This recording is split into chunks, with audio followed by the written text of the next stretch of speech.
So what is human secular statism?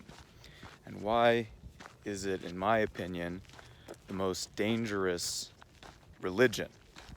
And there may be disagreement on characterizing it that way, but humanist secular statism goes back to the idea of a concept or a paradigm that's about 500 years old.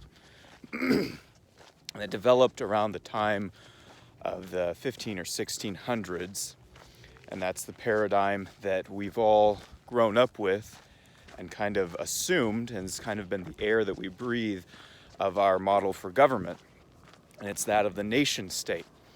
And while it was formulated by several people, several philosophers, and you can't really just point to one as these things develop historically, the most prominent proponent of this view is the philosopher Thomas Hobbes, who was living in England when the King of England was executed and beheaded, and there was a movement toward a sort of constitutional monarchy and a civil war and all these different issues going on. And so he started to argue against regicide, the idea of executing your king. Hobbes was a materialist in his epistemology, meaning he believed that materialism was all that there was just physical materials in motion, and that is what constitutes the physical universe, including human beings and human thinking. That is to say that we don't really have a mind, so to speak, but just a brain that reacts in the physical world. Now, there could be questions about those philosophies and how he developed that. Now, Hobbes, as he started to think and write, came up with the idea of the modern, coercive, monopolistic nation state. And those words are not pejoratives, they're just descriptors on this type of government. Hobbes came up with the idea that human beings, and he does make some accurate observations here, I think, that human beings can be dangerous to one another, that we can do bad things, that we can fight one another, and that his famous quote is that in the world, man's life, when there's no guarantee of security otherwise, is nasty, brutish, and short. Just paraphrase what he said. There's an underproduction in his mind of security. There's the incentive of human beings to cheat one another, to act corruptly in order to forward their own self-interest. This is true. Not that they'll always do that, but the fact is, if you trust someone else, you are at possibly a disadvantage by someone taking advantage of your honesty. And so Hobbes started to think through this and come up with the idea of a powerful government that the people would all, in sort of a social contract way, agree to, in the sense that this one government would have the legitimate monopoly on violence and the provision of security. Because he said human beings naturally love two things. He said, and this is a paraphrase of a quote, that human beings love liberty and dominion over others. I think that's true. Human beings love liberty and dominion over others, or as I've learned to say it, humans want to control others without being controlled by others. Hobbes' argument is that you need an all-powerful political state to rule them overall, to overawe them, to keep the peace between them in order to provide security, and the state will be able to administer violence coercively in a monopolistic form. meaning that you and I cannot legitimately do violence to one another in this model, but the state holds the monopoly on coercion, that is the use of force.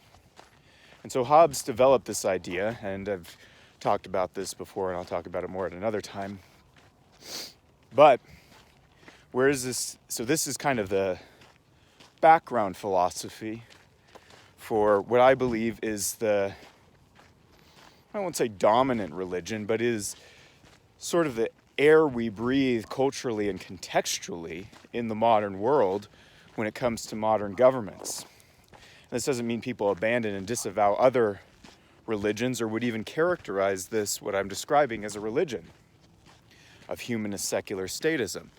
But if we think about it, it has all the aspects of religion. And when I say humanistic, I mean that's its source of authority is humanity.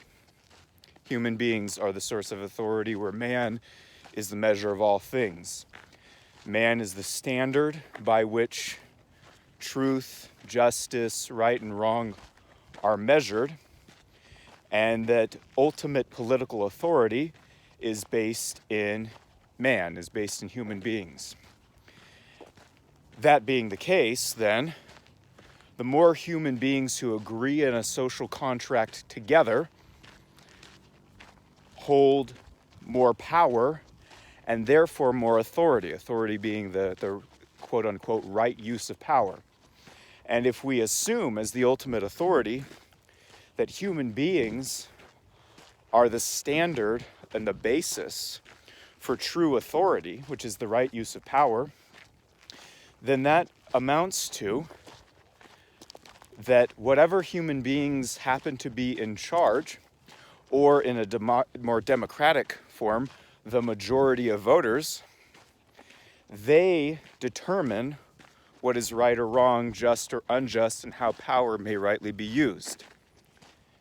And so, when man is the center of the universe, humanity is the standard, the ultimate expression of the collective of humanity becomes the state, the nation state, the government, although I make a distinction between civil government and the nation state.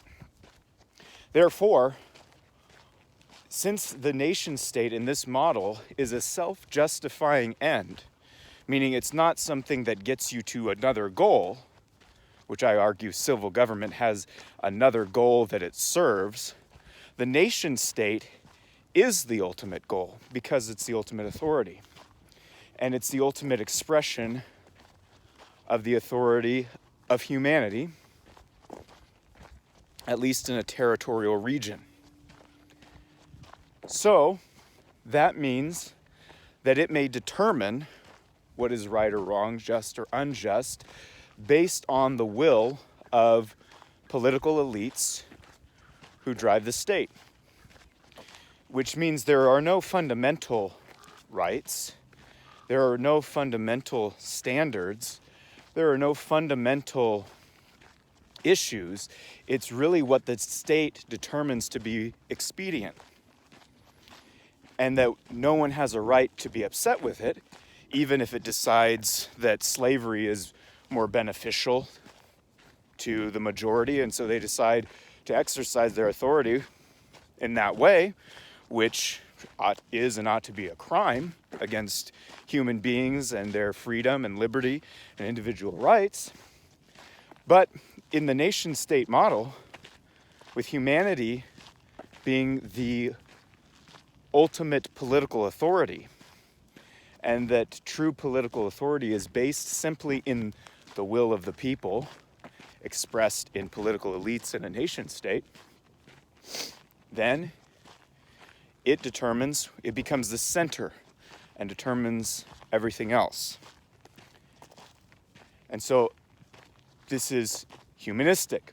Now the goal is of this, while it is an end in itself, the goal is to try to achieve the view of the political elites, the vision of the political elites, in what they believe to be just, righteous, and a perfect world.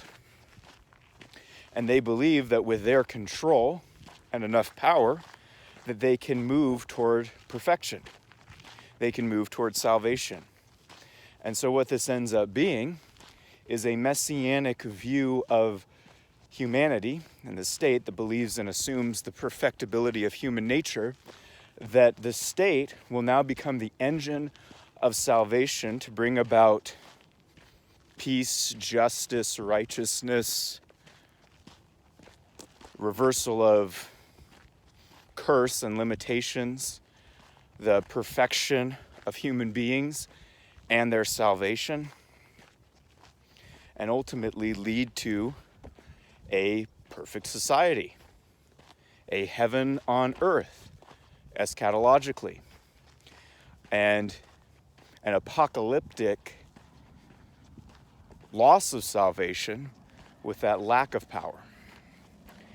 And so, this messianic view of government becomes a legalistic one, wherein people attempt to be saved through the law. They attempt to save themselves through the law.